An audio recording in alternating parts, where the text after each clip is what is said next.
Salah satu usulan untuk mengurangi defisit atau mengatasi defisit BPJS adalah datang dari Kementerian Koordinator Bidang Kemaritiman dengan Pak Luhut Binsar Panjaitan. Mengatakan bahwa teknologi informasi yang dimiliki oleh pihak asing, dalam hal ini Ping An Company Insurance, bisa membantu defisit BPJS. Seperti apa sebenarnya maksud dari Pak Menteri Luhut tentang masukannya untuk mengurangi dan mengatasi defisit BPJS? Kita tanyakan.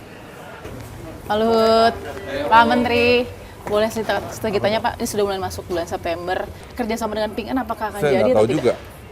Masukan dari Pak Kan saya udah cukup sebatas menyampaikan masukan aja, ke depannya saya kan enggak tahu lagi. Rapat dengan Dirut BPJS dengan Pak Luhut dan Ping An?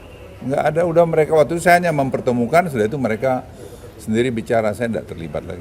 Kita kan punya banyak PR database juga, karena itu jadi salah satu fondasi. Awas kau jatuh. Ya, ada PR database untuk memperbaiki. Indonesia ini kan mau unggul nih. Nah, dengan kita kan harus terbuka juga dengan asing atau tidak, karena kalau tadi. Kalau data kita enggak dong, data kita tetap di kita. Enggak pernah kita mau kerja data kita. Jadi kalau soal IT tadi masukan dari corporate asing misalnya seperti Ping An, menurut Pak Luhut terbukanya tuh di bidang apa yang bisa membantu defisit BPJS berkurang? Dia tuh hanya sebatas karena mereka tuh paling sekarang healthcare tersukses di dunia kan Ping An. Terbesar, ya. Bukan soal terbesar aja, tersukses. Tersukses. Ya, jadi Singapura aja pakai mereka. Oke. Ya, jadi sistem mereka itu proven. Karena jadi, itu kita bisa adopt dari sana. Ya, dia mau lihat sistem yang sudah ada kita. Dan dia juga tidak mau mengganti sistem kita. Nah, dia hanya melengkapi apa yang masih dilihat dia kurang dengan sistem kita. Dan soal pengadaan hardware apa semua, pemerintah Indonesia ini tidak mau terlibat. Gitu. Jadi itu bisa mengurangi defisit. Saya nggak tahu. Sekarang saya nggak ngerti lagi karena hanya sebatas waktu saya ngenalin itu aja. Selanjutnya itu Bu Puan punya kerjaan. Oh, inisiasinya dari Indonesia atau tawaran dari Ping An langsung? Tawaran mereka udah lihat lama apa mereka bisa nggak gitu. Makasih Pak Luhut. Baik. Oke, penjelasan dari Pak Menteri soal masukan dan usulannya dari Menko Kemaritiman. Beberapa waktu dalam sepekan ini kemudian menjawab sudah tadi bahwa usulan dikatakan oleh Pak Luhut datang dari Ping An sendiri yang melihat kondisi dari defisit BPJS dan kondisi dari social healthcare kita atau jaminan kesehatan nasional kita. Masih banyak kementerian terkait yang butuh menjawab ini. Kita akan temukan fakta berikut. Memasuki bulan September 2019, nampaknya informasi naiknya iuran BPJS sebagai jaminan kesehatan nasional semakin mendekati realisasinya. Usulan dari Kementerian Keuangan menganggap bahwa kenaikan sebesar 100% besarannya bisa membantu defisit BPJS yang tahun menahun semakin memburuk. Dikabarkan, penuturan dari Kementerian Keuangan, defisit BPJS bisa menyentuh hingga kisaran 30 triliun rupiah. Bukan hanya kenaikan atau usulan kenaikan iuran BPJS saja. Masukan dari beberapa kementerian terkait juga menjadi diskusi di gedung DPR. Salah satunya adalah masukan dari Menko Kemaritiman Luhut Binsar Panjaitan yang mengatakan defisit BPJS bisa dibantu salah satunya dengan masuknya perusahaan asing yaitu dari Cina untuk kemudian membantu sektor teknologi informasi atau IT. Benarkah demikian? Bagaimana faktanya? Kita akan lihat dalam episode kali ini bersama saya, Balkis Manisang. Saya bersama dengan ekonom senior kita, Pak Rizal Ramli. Apa kabar, Pak Rizal? Baik, Balkis. Ada usulan Kementerian Keuangan mau naikkan iuran BPJS sekitar 100% dengan skema yang mungkin belum dipastikan bersama. Tapi juga ada masukan juga nih dari kementerian.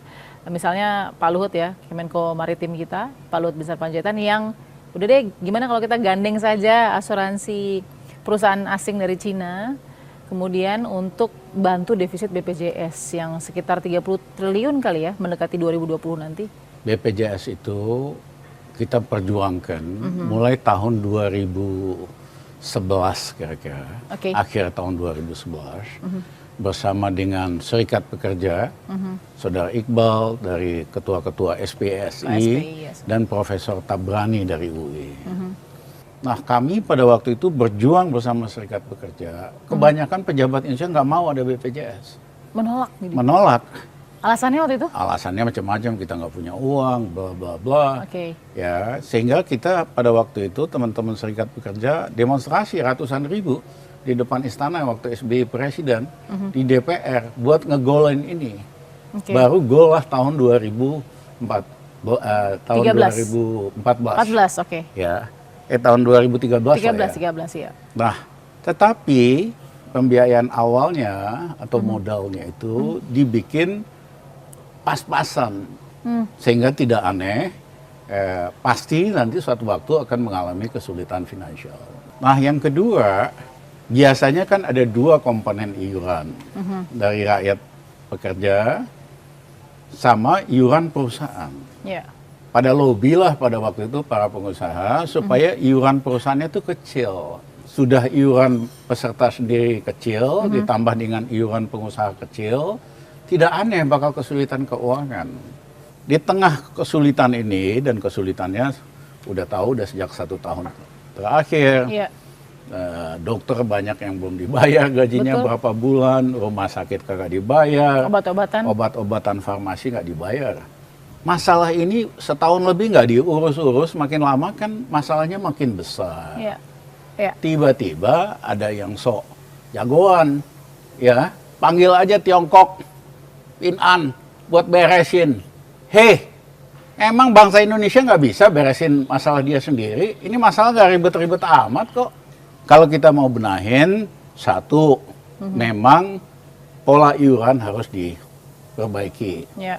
Ada komponen rakyat yang memang harus disubsidi, mereka rendah sekali harus dibayar. Yang ketiga, ada komponen perusahaan yang memang harus dinaikkan.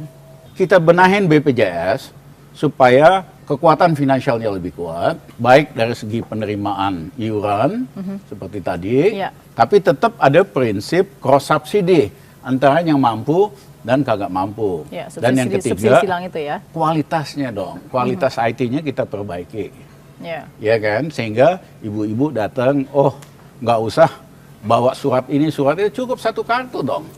Yang kedua, kalau ngantri dia udah tahu kira-kira besok datang jam berapa, jam 12. Ini bisa diperbaiki. Dan ini bukan apa orang udah nyampe bulan, udah nyampe Mars, ini nggak ada canggih-canggihnya sama sekali. Ya, jadi nggak perlu minta bantuan Tiongkok buat urusan kayak gini aja. Ada memang nama perusahaan yang sudah disebutkan Ping-an misalnya. Siapa sih Ping-an ini, Pak Rizal, yang disebutkan Pak Luhut? Itu salah satu perusahaan asuransi besar, termasuk terbesar di Tiongkok. Ya, menurut saya jangan gitulah. Nanti kalau dikasih sama perusahaan Tiongkok ini, data kesehatan kita semua ada di Beijing. Yang kedua, nanti bisnis obat-obatan, kan nanti pembeli obat paling besar adalah BPJS. Betul. Akhirnya mereka jadi pemasoknya juga dan lain-lain. Ya, saya minta para pejabat yang berpikir gini, pikirkanlah kepentingan nasional dan keamanan nasional. Jangan asal setiap masalah minta tolong sama Tiongkok, kayak kita negara terkebelakang. Oke, BPJS ini satu, ada PR database. Ekonomi kan semua juga butuh database kan, Pak Rizal. Ini yang kita mungkin, saya nggak mau bilang kita tidak punya kemampuan, tapi kita agak lemah di database. Dan itu core dari semua usaha. Itu bisa diperbaiki. Hari gini kan, sederhana aja lah, Gojek aja kan itu database-nya banyak bisa. Iya kan? Itu bukan masalah sama sekali, asal manajemen ngerti, ya kan, tahu apa yang harus dilakukan dalam bidang IT, teknologinya tersedia, custom programmer sama softwarenya ada semua kok di Indonesia. Prediksi Pak Rizal soal BPJS dengan kondisi seperti ini, kalau tidak cepat-cepat bangkit, bisa kolaps nggak? Mungkin kolaps nggak? Sekarang sih, aduh kesian lah rumah sakit kecil, dokter-dokter, ya kan. Dan ini masalah yang bisa diselesaikan. Ya, cuman perlu integritas, perlu leadership, perlu skill lah untuk benahin ini. Banyak orang hebat di Indonesia yang bisa benahin ini. Pak Rizal, terima kasih Pak Rizal sudah memberikan analisanya. Ini ekonom senior kita. Kita akan temukan fakta berikutnya.